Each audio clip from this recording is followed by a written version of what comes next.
Hi, everybody. It's Elizabeth Erbrecht with Conversations on Death and Dying, the video show for people who want to talk about death, don't want to talk about death, and everything in between. Today's part 2 of what creates our stories, and that part is society, social media, movies, books, what we see in the public eye. And we see with social media and with TV and things like that, we see a lot more public deaths, meaning celebrity deaths. And the most two recent is Aretha Franklin and Senator John McCain. And the one I would like to talk about is Senator John McCain. He was battling, I believe, brain cancer, something along those lines. I'm not 100% sure. But what really struck out to me was the articles that popped up on my Facebook feed about how Senator John McCain quit. He gave up and then he died.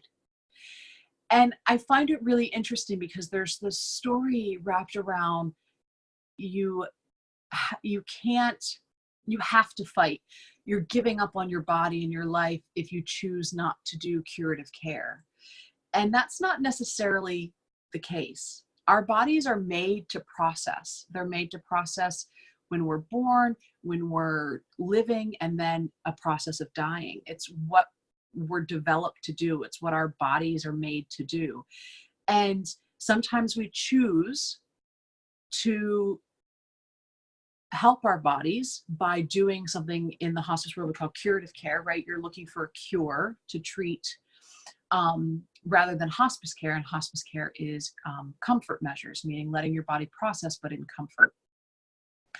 And, I was surprised and then not surprised with Senator John McCain because he died so quickly. And then I realized whatever he was choosing to do was keeping his body from processing.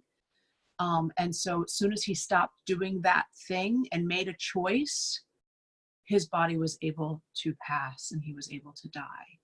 And what people choose, I'm okay with whatever people choose. It's not my life. It's not my body. But it's interesting that in society, we get to see these things in social media and on the news. And then it adds to our stories about what we think we should choose. And I would encourage you, friends, to listen to your bodies, especially if you have a diagnosis, if you've been diagnosed, or if something has shifted in your world, or maybe in 20, 30 years, 10 years, a week, you remember this video and you go, oh, that's right, maybe I should look and see what's good for me rather than what was good for someone else. And I encourage you to go with your own knowing of your own body rather than all the little bits we get from society that creates a story. And if not, that's okay too. You can go in any directions you want to go in.